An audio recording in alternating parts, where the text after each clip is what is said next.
Hey guys! Hey everyone! We're live again.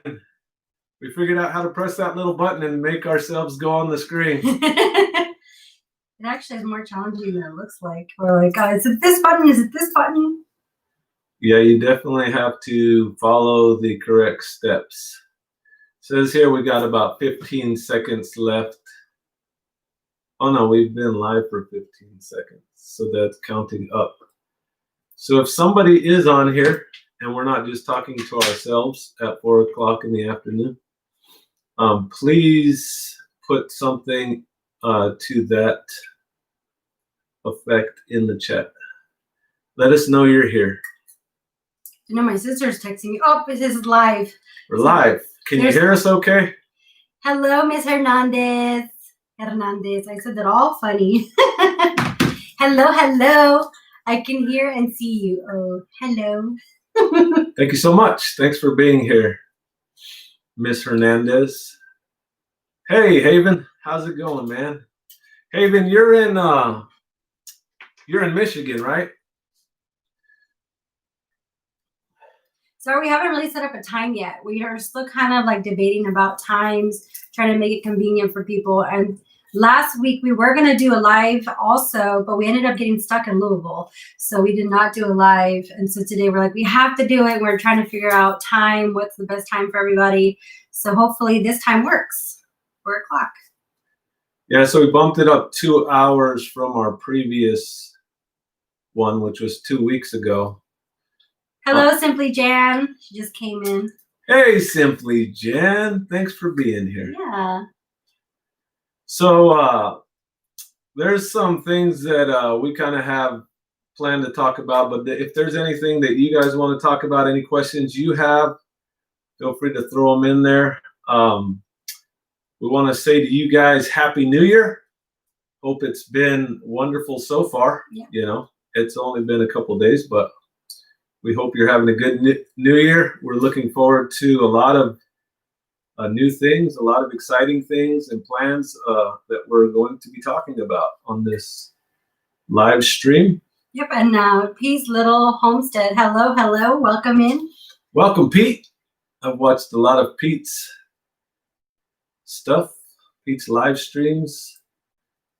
We're still contemplating doing the shed. At this point, my overall reaction or my overall view on Shed Wars is kind of a distraction from what we're doing. At this point, I don't know. I just kind of feel like it's more drama than we really want to get into. It seems like a really fun thing, but the whole drama part of it just isn't appealing to me. But it is fun to watch other people arguing and go on about their gardening prowess. I think part of it too is it just we're still trying to get established, trying to figure things out, and then throw that into the loop. It can be a bit overwhelming. So Anna at home, 4-day homestead. Hello, hello. Hello, Anna. So she's a night shift worker and she just woke up. So hello, we can have coffee together. And then yeah, coffee's a good idea. Yeah, coffee's always a good idea. I actually brought in my tea. I got my my Arizona cup. This is in memory of Arizona. We actually, when we toured twice, trying to figure out where our homestead's going to be, we had to stop at every Starbucks in a new state so I could collect those because I love them. And so we collect several of them, and we got Arizona as well. And so the Arizona one is out, and that one we can drink out of. So that's always fun. Yeah. The last time I did a live stream, I was sipping on some cold water, and it got into me, and I had the chills, and I kind of was kind of shaky. But I'm hoping this hot tea will help me out here. The weather's cold today here in Kentucky. It has been. It's actually been kind of weird weather. One of the days it was like super, super cold and windy. And then the next day it was really warm, like to the point you couldn't even wear a sweater or anything. And then today it's back to cold, but it's not cold and windy, so that's always nice. I don't know if you guys had that fluke weather on New Year's Day, January 1st. We had 70-degree weather. I was literally walking around in shorts with no shoes on. It was hot. It was weird. Like the sky, everything was the same overcast that it was the day before. So when you looked out the window in the morning, it looked like it should have been 30 degrees like it was the day before. And then you go out and like 8 o'clock in the morning, it was 60 degrees already. And then by 2 o'clock, it was 70 degrees. It was crazy. But did anybody else here have that kind of strange warm spurt? I know some of you guys in Arizona probably had 70 degrees all day, every day this last week. But well, Pete says cold and rainy here in Kentucky on my end. So he had a whole bunch of rain. And then Anna at 4 days says it's 32 here. Mild weather here. God is good.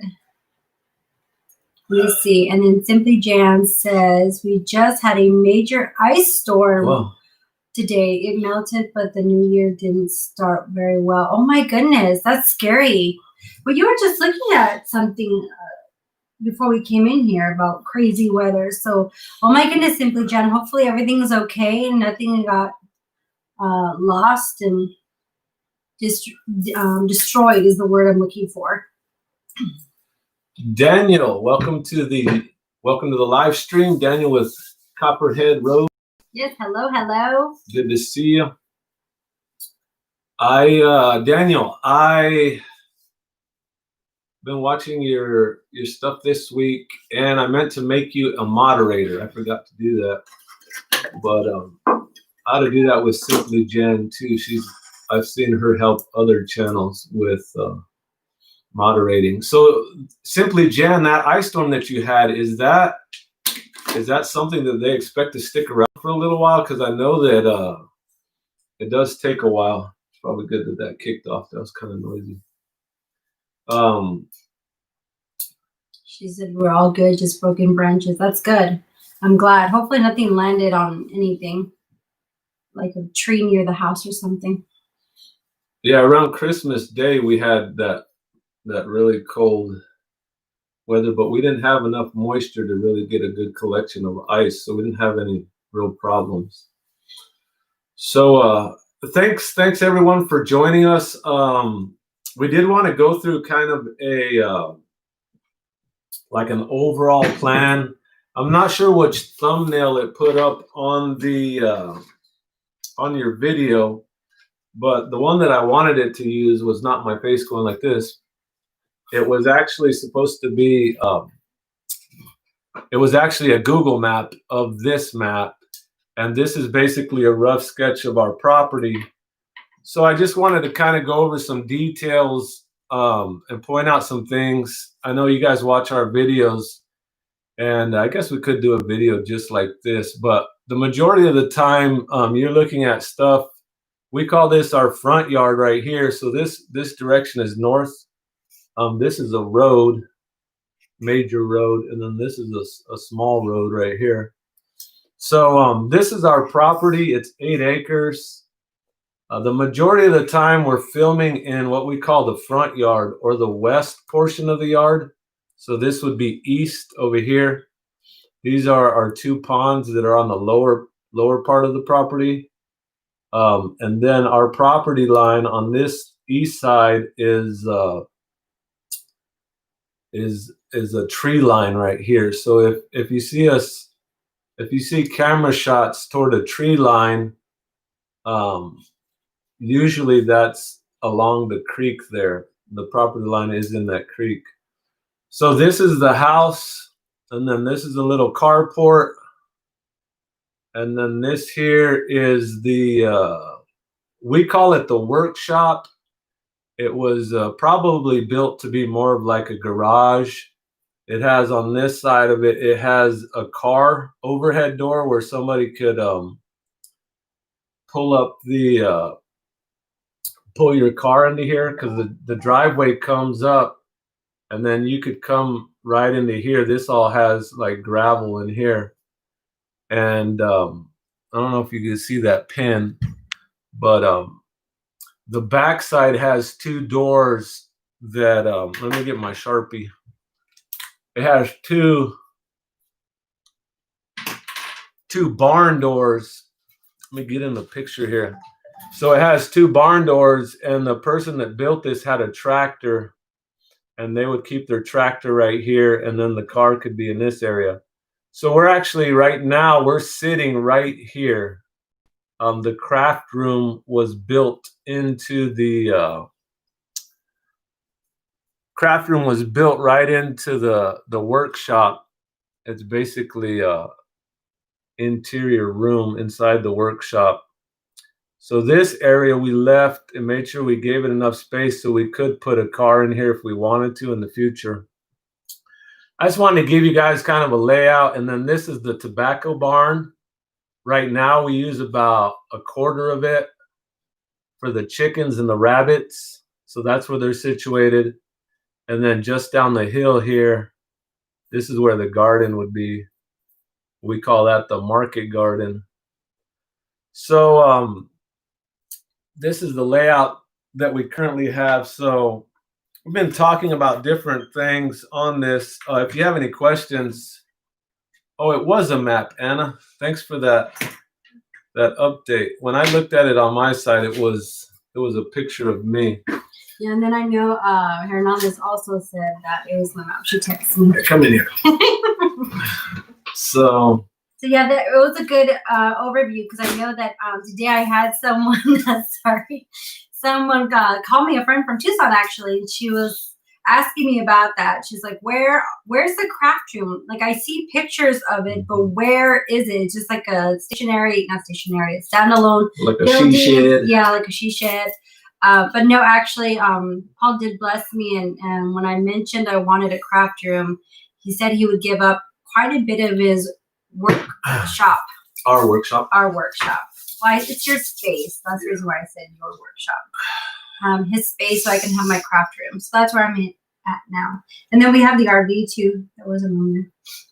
Oh yeah, the RV is that's a good point. So the RV. Let me bring this back in. I'll have to learn how to do this all on a computer one day. But the RV would be right here. It's basically right next to the workshop.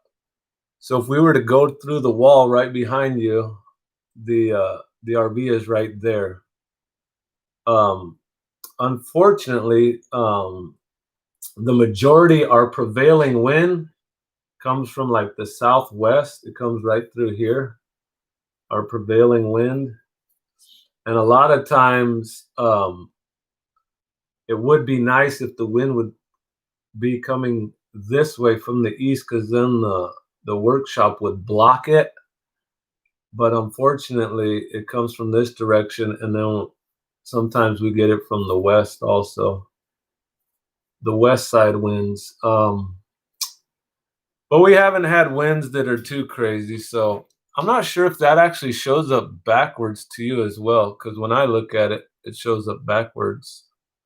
So in order to get this correctly, I wonder if I would have to have all this. That's the general idea. That's the general idea. North is still that way. Okay, so this last year in 2020, our main thing was to get a garden established. We actually didn't have any plans for sheep at the beginning of the year. We wanted to start with a garden and chickens, possibly get into rabbits. Oh, it's not backwards. Okay, thanks, Pete. So a garden, chickens, and rabbits. Those were our top three.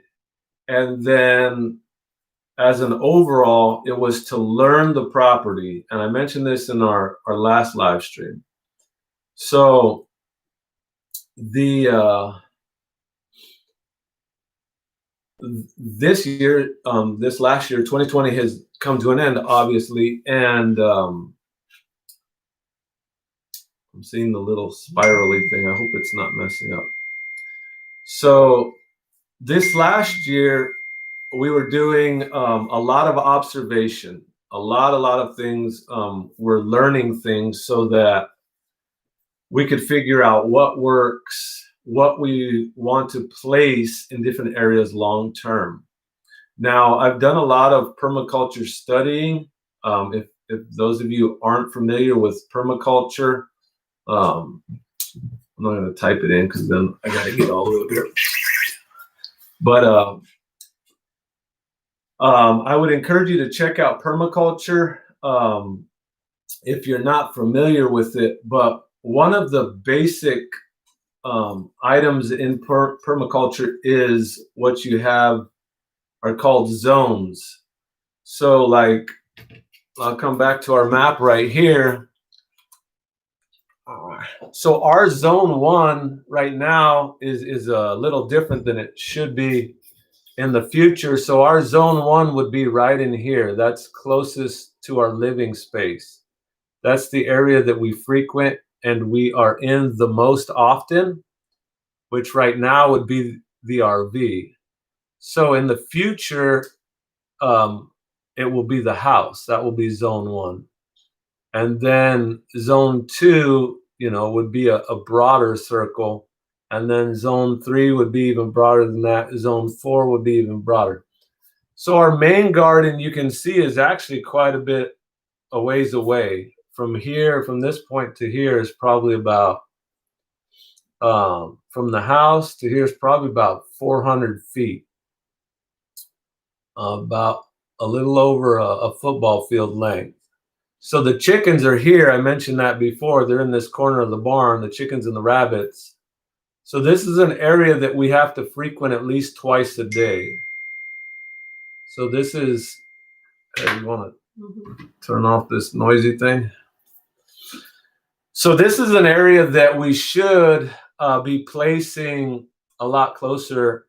And the reason we use the barn is because the structure was already in place. So all we really had to do was just adapt it to what it was. So really, in all actuality, the chicken coop would make more sense somewhere in this area near the house. Now, we don't have a whole lot of problem, with HOA and stuff like that. The road is about 100 feet away, and this is all very sloped from here to here. From the house to the road, it probably drops about 30 feet over 100 feet. So it's about a 30% slope. 30 feet down over 100 feet. So it's quite a slope. So there's not a whole lot we could build in there. We actually just took the sheep through here for the first time. I don't know if I pointed out, but this is our fence line right here. It doesn't divide the property exactly in half. This is about 3 acres and this is about 5 acres. So the total is combined is about 8 acres. But when my dad was here for Thanksgiving, we actually put a little access point right here so that we could run the sheep and the chicken tractors in a circular motion. So before we had to run the chicken tractors here, and then we'd have to turn them around and come back again.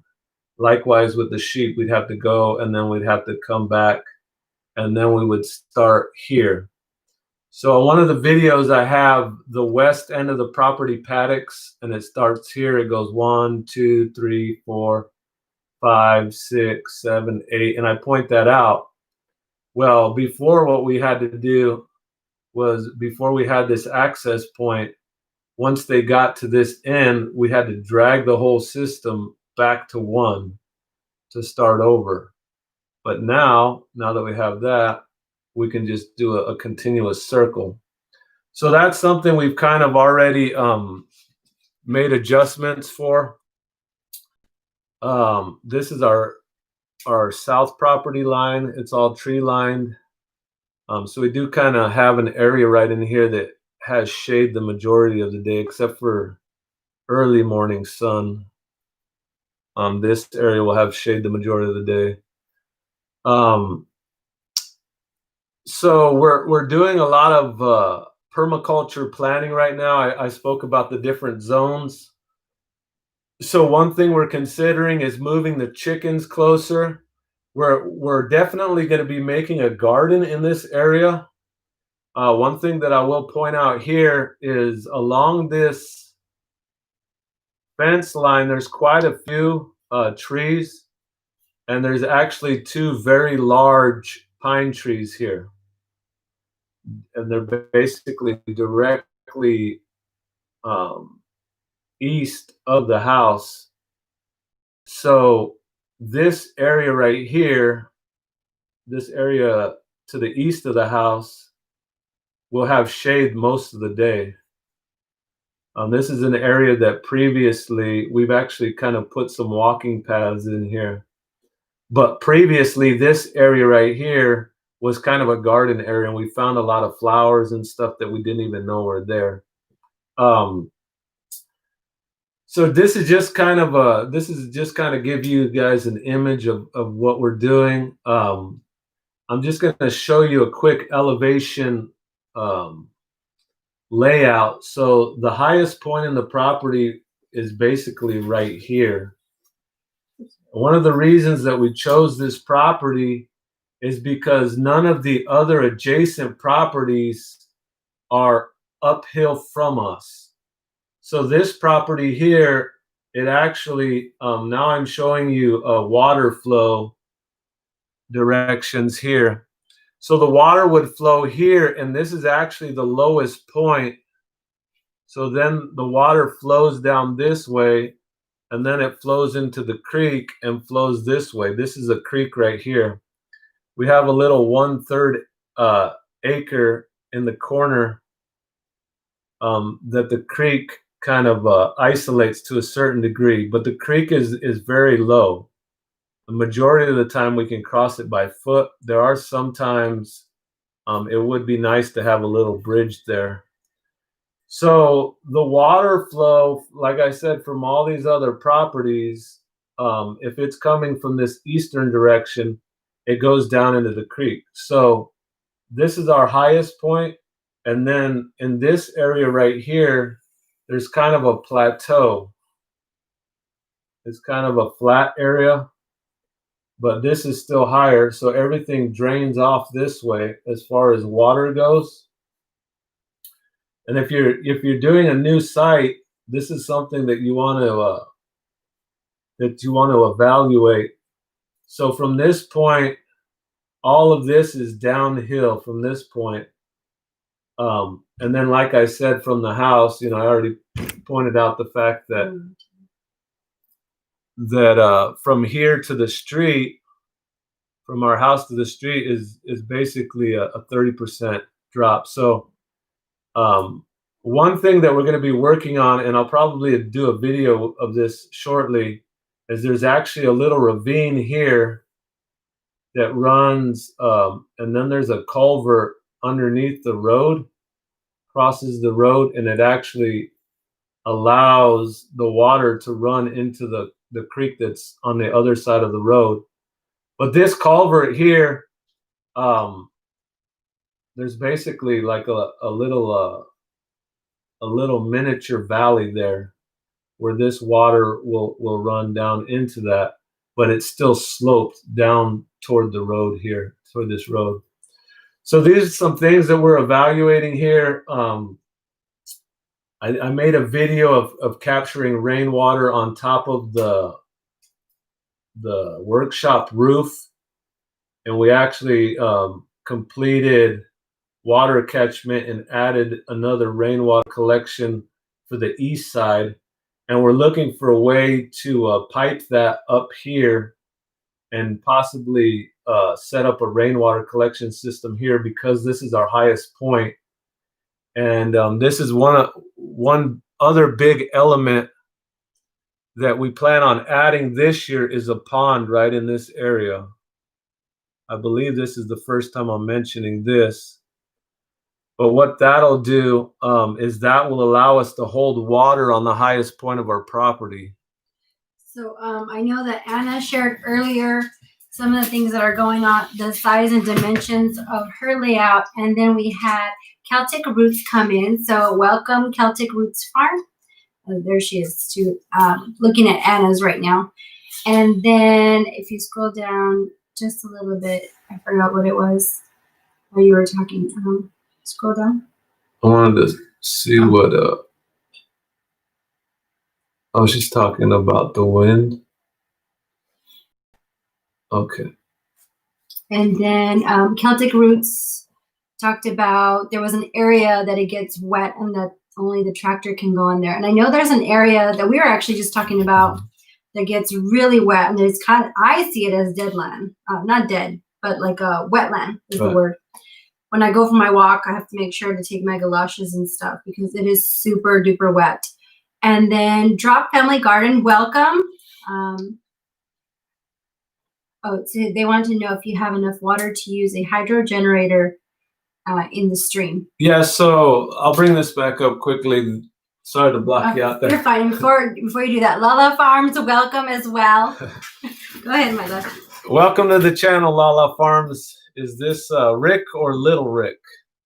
When I see the comments, sometimes I see Rick and sometimes they say Little Rick. So to answer your question about the hydro, and that's a very good question.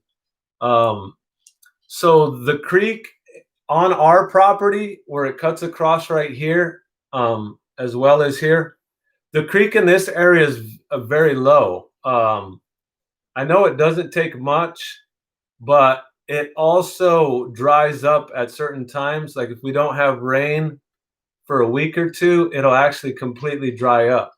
Now where the main creek is, see along this road right here, the creek just kind of follows the road.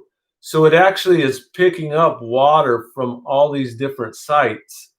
So I've actually thought about asking the landowner across the way if we could set something up down in this area and actually use this culvert that I mentioned before and run the wiring back up to our property to supply the, so that we have access to the power that way.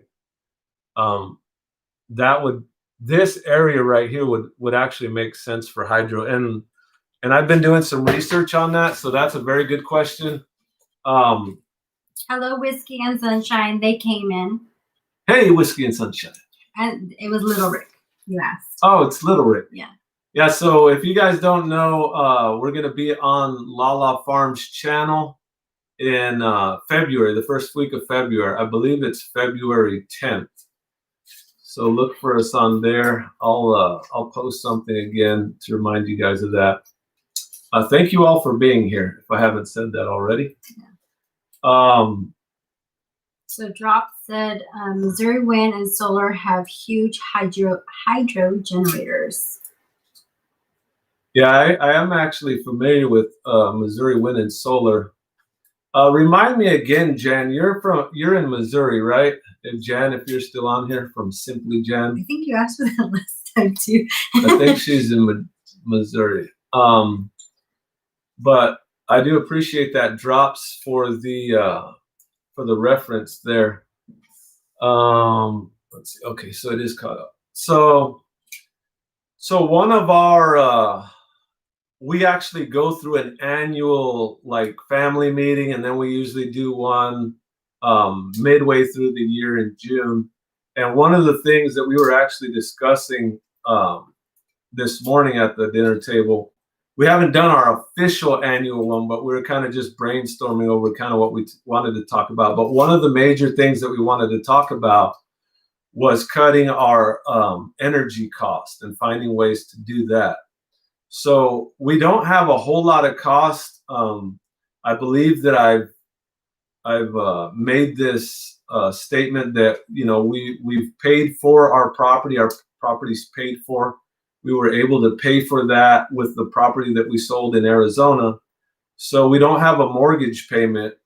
So one thing that we're trying to do right now is minimize, different bills, different costs that we have on a monthly basis. And one of the major ones that we're trying to tackle right now and at least put a dent in is electrical. So we have a very small solar panel setup on our RV right now. So that probably accounts for maybe 5% of our energy. So there's a slight offset there, but it's nothing major. So we're definitely looking into solar. The hydro thing is definitely a possibility, and that's something that we're looking at. Outdoors and country living, welcome. Welcome, yes. Welcome to the channel. And then Welcome just to put in, sorry, go ahead. To the live stream. Sorry, didn't mean to cut you off. Welcome. And then just to add a plug-in though, we do have less, the cars are paid off and the RV is paid off, and so are the trailers. So I just wanted to clarify, because I know that sometimes they see them in the video and we've had people like, do you still owe on the RV, or like, do you own the truck? So those also, we don't have those expenses. So it's more utilities and like just everyday stuff, groceries, or the wife going online and buying books. I'm getting better. She is getting better. Yeah, so Drops, I appreciate you adding the information that you are. That is helpful. Celtic Roots says that they're not allowed to be 100% off grid. Where are you located? Are you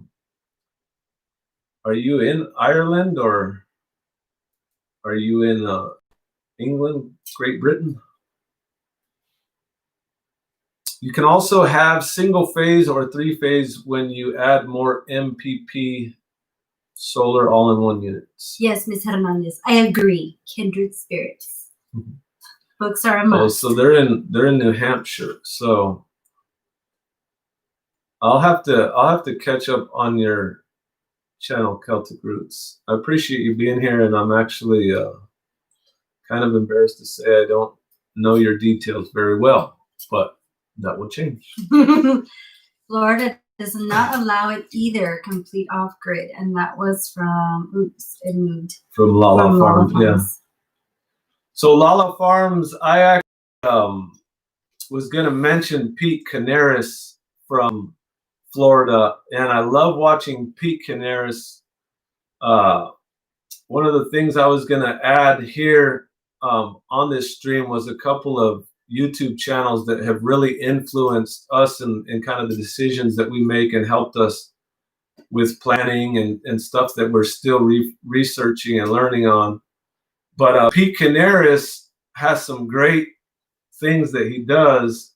The only thing that I don't like about that is that I can't grow like 80% of the stuff that you guys can grow down in Florida, like the citrus. When we were in Arizona, there's all these warm weather things that you can grow.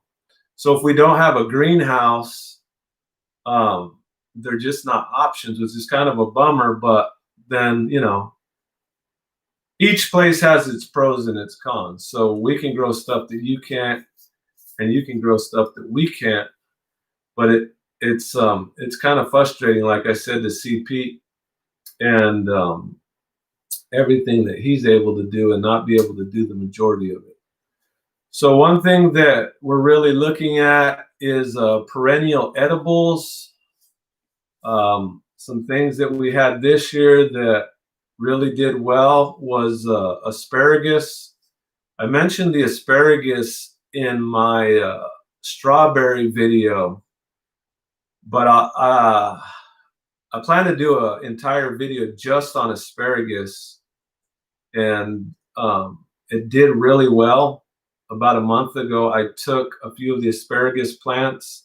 They're only, at this point, they're only about 10 months old, and I started dividing those. And I put a whole nother row of asparagus. So originally we had about 30 feet of asparagus, and now we have about 100 feet of asparagus. And that's something that we plan on really expanding. Once they get established, it's almost like all you have to do is come and harvest it. So. And I want to say a real quick hello to Miss Allison. She came in. So welcome. Where is Alice? There's Allison. There she is. So thanks for watching and setting time aside. And then there was Old Redding Farm. Old Redding Farm. Welcome. Good to see you. And then someone, I think it was Lala, mentioned that they were far, far north up in Florida. So they are able to grow all year round. And that's one thing that I've had an adjustment on is like, I know in Arizona, there's really not a whole lot of change of seasons. We joke that it's like hot and then like hot and then like super hot. So just the change of weathers is something that I've had to get used to, and knowing that there is seasons, so we can't grow all year round is what I'm trying to say. Let me see what else is there. Yeah, if you go back to some of our early videos in Arizona, we actually took the majority of our inside the subdivision house. We took our backyard and basically enclosed the majority of it into a greenhouse. And the best growing season was actually in the winter. It was cooler, so we could actually regulate the temperature just by opening up the greenhouse. And if it was too cold out, we close it up a little bit. Then when it got too warm, we just open it up a little bit.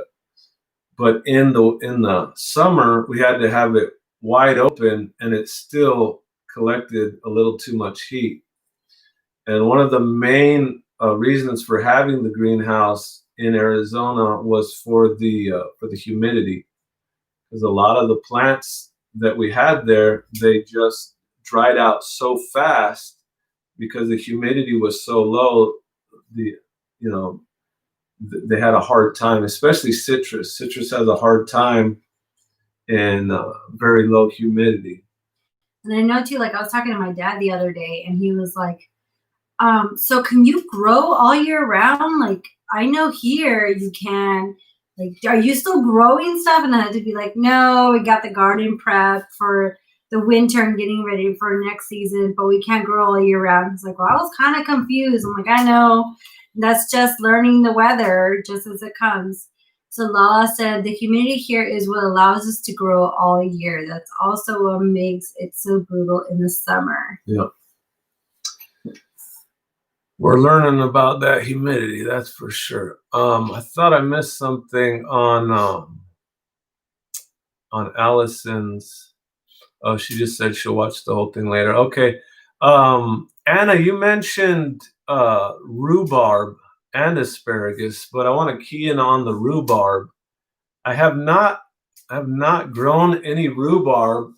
Maybe you can share, I will research it more, but that is one of the perennials that keep coming up in the permaculture books that I'm reading, is the rhubarb. I just don't know how to eat rhubarb, how to use rhubarb. People talk about rhubarb pie, but besides that, how else are you using rhubarb, or other people using rhubarb? Yes, Outdoors said that they love rhubarb, and then already said, what do you do with rhubarb besides pie? So yeah. Yeah, exactly. We'll see you when you get back, Daniel. Thanks for the update. Often used in desserts and jam. So it seems like it has to have a sweet factor to it.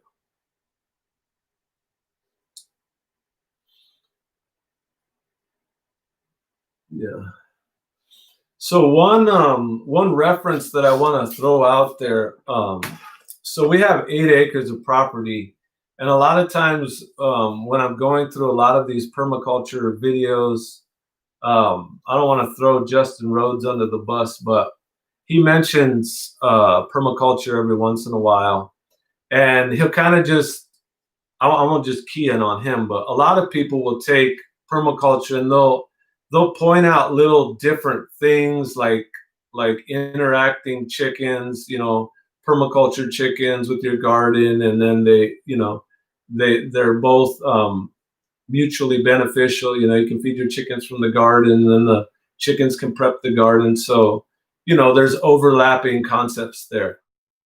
But a lot of this that I'm finding is on such a small scale that it's not real helpful at the point that we're at now, because we want to take our 8 acres and make it basically inclusive over the entire 8 acres in this permaculture design.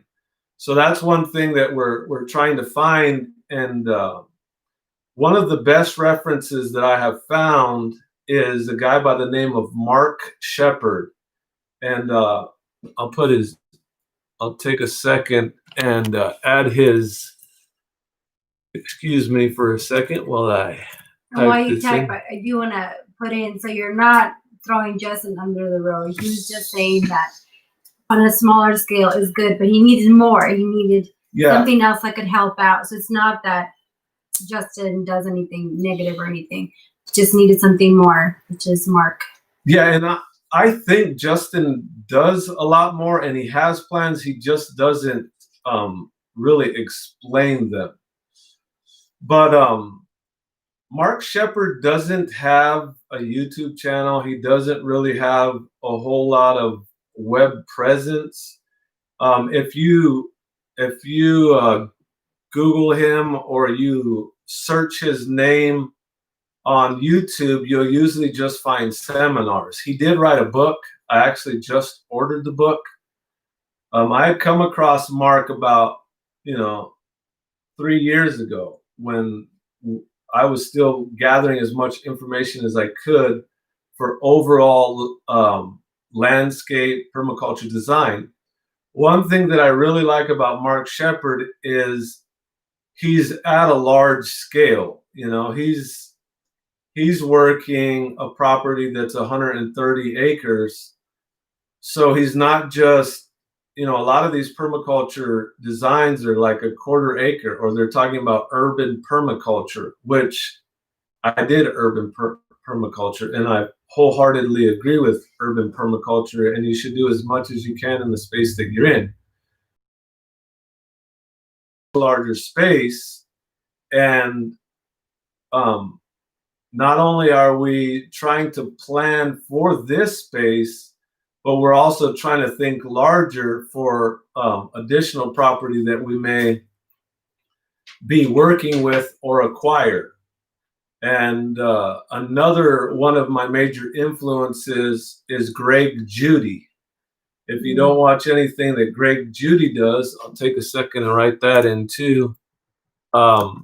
Greg Judy is a regenerative rancher who uses slightly smaller cattle than the majority of the industry, and he does sheep. So I get a lot of information from Greg Judy. One thing that I really like about him is that he's doing things on a large scale. So we have, at this point, we have 11 sheep, and the purpose of the sheep at this point was to learn the animal, learn about their health, learn about their eating habits. About Old Redding, we are on 8 acres. So the purpose of having the sheep at this point is to learn the sheep, to learn how to keep them healthy, learn how to take care of them, learn how to move them. So right now they're in portable netting, and we didn't know how effective that would be. We thought, what if these sheep just decide there's greener grass over there, we're going to go over there. We haven't had any of those issues. From what I've learned and from what I've read and what's been reiterated by watching them, as long as you're moving them frequently enough, they're perfectly happy inside a fence. obviously they've learned that the fence is electric, so there's a mental barrier there. But my main point was that at this point in time, we're learning about the sheep, but we're contemplating this year to lease some property and grow a large flock. So right now we don't have major income as far as I'm not working. We don't have a business that provides an income. So we're actually looking at using the sheep as an income. So Lala Farm is their dinner is ready, and so they're taking off. So thanks for joining us, Lala Farm. I know Hernandez also texted me and said that she had to log off, so she'll watch this later. So goodbye. Yeah, thank you guys for any time that you spend with us. We really do appreciate it. We know that you have a life too. Thanks for stopping by, little Rick. And then Celtic said that Greg, Judy is amazing. Yeah. And then Celtic mentioned that they have 25 acres, but they're only using 10. And I know there's another one. Our back pasture is neglected. Oh, it's gone. So they mentioned how 25 acres sounds so dreamy. And then I didn't finish watching it. Sorry. He scanned up. Where were you at? All the way down. I'm already all the way down. It said, farm, I would love to have 25 acres. Sounds dreamy. Oh, and then outdoors mentioned that theirs is 10. And I know that like when we were looking at properties, we were trying to decide how much acreage we should get. We're actually stuck among huge farmers. I remember like one of our farmers is like, oh, this is the little property. And we're like, well, how much do you have here? And how much do they have? They're like 30. Oh, I thought you were talking about the apple orchard. Oh, no, I was talking about the other one. It's like 100 acres. And they're like, this is the little farm. I'm like, well, how much does the big farm have? And they're like, 500 acres. We're like, So we're these little farmers with our 8 acres, but we're going to utilize those 8. There is a lot of opportunities in farming. We came from Arizona and we didn't have any farming experience as far as actual hands-on experience when we moved here. We did a lot of research. A lot of people said, farming isn't what it used to be. The government isn't supporting it the same way. You're going to have a hard time getting loans. Just a lot of like, well, one thing that I really learned and I want to share with you is that Greg Judy makes this point quite often. You don't have to own the land. You just have to have the ability to control the land. So there's a lot of opportunities that you can get into, and you can make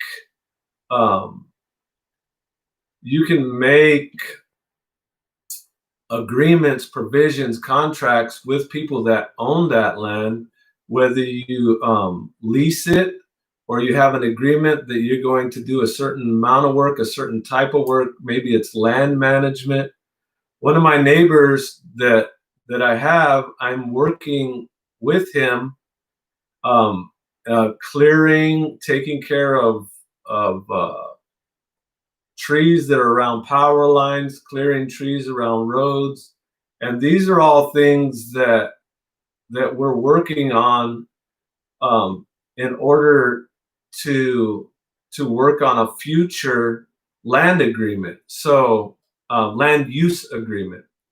So we're hoping to secure a lease on a property. Of course, we're going to get that in writing. We're not going to just say, hey, is it okay if we do this, move some animals on there? And then one day they wake up and say, no, I don't want you to do that anymore. So of course, this needs to be official things so that you don't mess yourself up. But I want to encourage you, look for opportunities. Don't just say to yourself, I have to have a certain amount of money to get to this point, then I can buy a piece of property. You may be able to rent a little quarter acre that's right next to or in the country somewhere where you can, work a job, or make an arrangement with somebody. You wouldn't believe how many opportunities there are and how much work there is and people needing help. And I think too, like one of the difficulties is you have the joy of possession and you're like, well, I want to own this. This is mine. And I know that I was like that when we first moved. I'm like, no, like I want it to be mine. Like we're going to be working on it, investing this much on it. But you have to see it more as a tool. Like, okay, put the sheep on there and you have the sheep. The sheep are the product, not necessarily the field. And so, yeah, he's been working on this agreement with the neighbors. And a few of the farms around us kind of do that same principle on the tobacco and things. They rent out. And so it was a new idea to me. Like, really? You want to lease that? Yeah, so leasing is something you should definitely look into. It's something that in this year that we're going to focus in on and see what's available to us. There's also there's livestock loans that you can get from the USDA, from other resources. I don't know if I mentioned this, but last year, about a month ago, we got our USDA farm number so that we are a recognized farm. So we have a farm business. So before you go on, Celtic said that they are going to go do dinner. So it was nice talking to us. So it was nice to have you. Thanks for stopping by, Celtic Roots. Like I said, I'll have to research your channel a little bit more. I appreciate you spending some time with us. And then Copperhead said that they were back. And then Copperhead's back. We're going to be on for about another 8 minutes till 5 o'clock Central.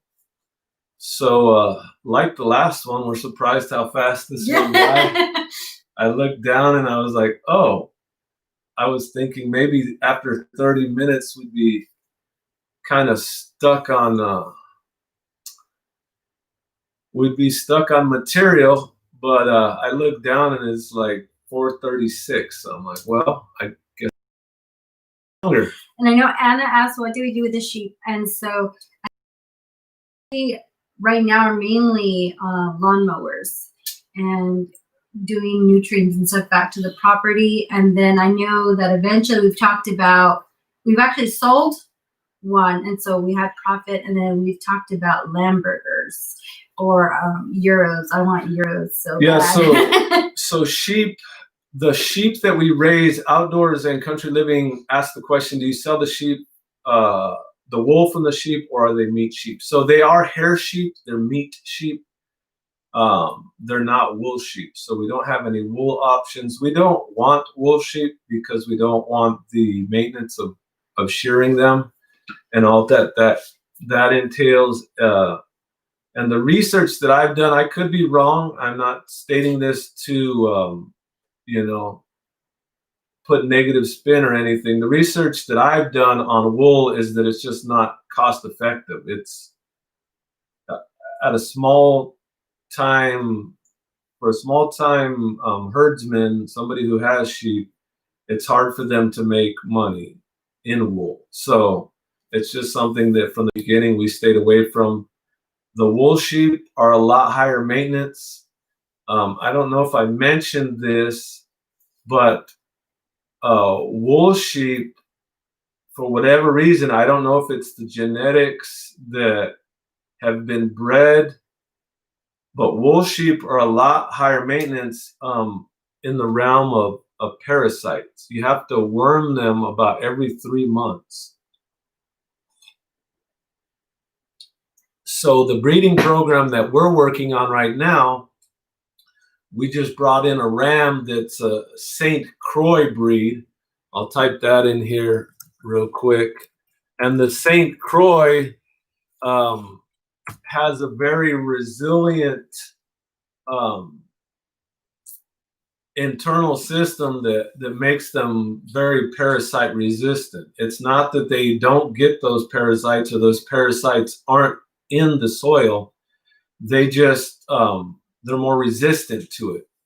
So we're trying to work on things like I mentioned, the perennials. We're trying to work on things that don't have a very high maintenance to them. So the hair sheep are that, and we plan on eating the sheep. We have not yet eaten a sheep, but we plan on including that and mixing that into our diet. Did I mention that we have one sheep that we think is a wolf sheep? No. Well, you did last time, but not this time. Okay, so we actually have one sheep. It was kind of when the sheep are young, even the hair sheep, if they're born in the colder months, a lot of times they'll have a thicker coat, and sometimes it's hard to tell if they're hair or wool sheep when they're younger. And the breeding that this guy was doing, he was breeding Dorpers with Katahdins, and a lot of these had thicker coats. So Simply Jan is taking off. She said it was a super nice, super time here. So thank you for joining us, Jen. Thanks, Jen. I actually can't tell exactly who's in the chat. Oh, participants. Look at that. I can now. I see you guys. Anna's still here. Thanks for sticking around to the end, Anna. Simply Jen is still here watching. I see you, Simply Jen. And Outdoors Country Living. Thanks for sticking around, guys. Yeah. So just to sum up on the wool sheep, we do have one wool sheep, and just like the other sheep, we don't worm them. There's some different things. I'll be sharing some tips with you guys, some natural remedies that we use for worming the sheep. Well, Copperhead's there too. And you know what? Neither did Allison. It doesn't show me. It just says if I. Okay, now I can see 1, 2, 3, 4, 5, 6, 7. Now I see 7 people. I don't know. Maybe that's not Yeah, because it says 10 people are here, and then it doesn't give you the full amount. So I don't know what's going on with it. But I didn't know that you could see the people that were in here if they weren't in the chat. So, and Pete's here. He wasn't there either. Dang it, Pete. Pete has his stealth mode on. Thanks for stopping by, Pete. I really appreciate you spending some time with us.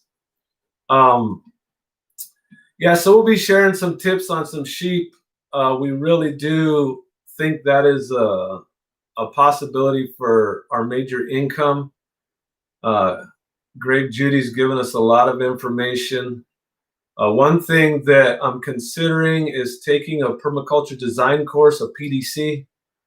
With COVID going on, there's actually some very good deals for online webinar-based permaculture design courses. So I'll be bringing that up again. This is kind of a great time for us to go over stuff like this, you know, go over designs. Of course, we need to make an official design more to scale, but I just wanted to kind of do this to show you guys the types of things that we're thinking about, you know, water flow and stuff like that. And just give you guys a little overall. We're going to try and put out a few more videos this year. We'd like to get up to 2 a week.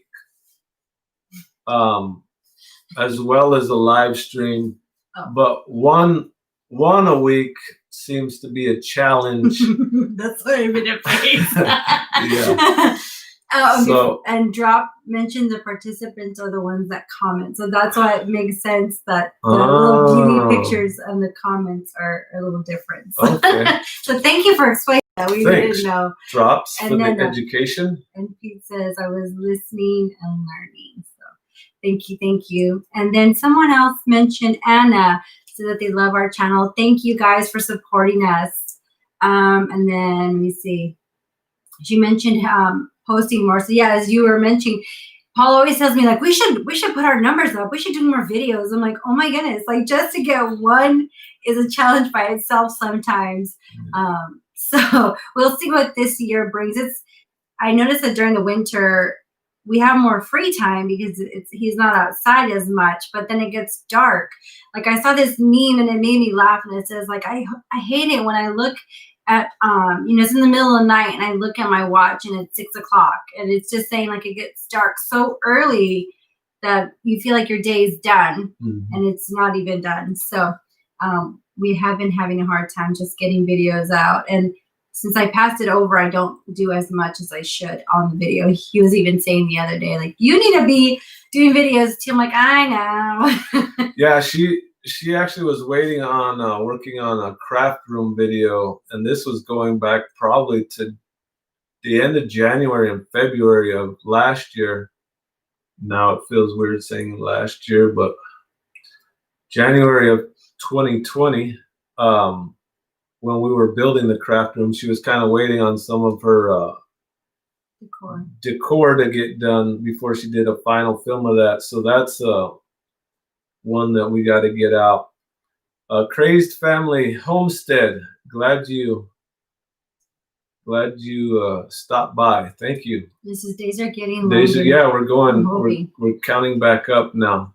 And then Outdoors mentioned, asked us where we were. We're located in southern Kentucky.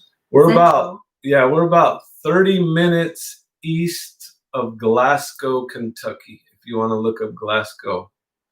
Anna at 4-Day Homestead mentioned Matt Powers offers a PDC. So I'll have to look at that. The one that I've considered, because they're close to us, is one called Midwest Permaculture. It's a guy by the name of Bill Wilson. That's the one I've been looking at recently. And one of the reasons that I really considered him and Midwest Permaculture is because of the fact that they're so close to our growing zone.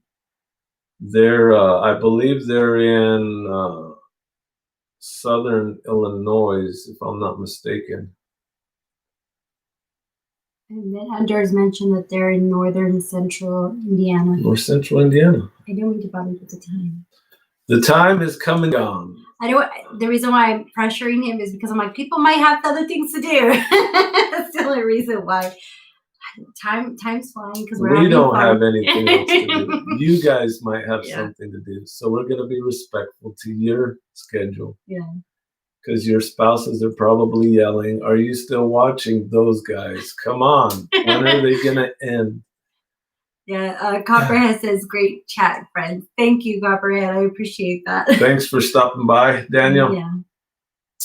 We'll see you guys next time. We appreciate your time spent with us. And we're out. Thanks, guys. And before you log off, I hope you guys have a happy new year. It's the beginning of the new year. So I'd like to wish you guys a happy new year from us. So thanks so much for taking time and watching us. Bye, guys. Thank you all. See you next time.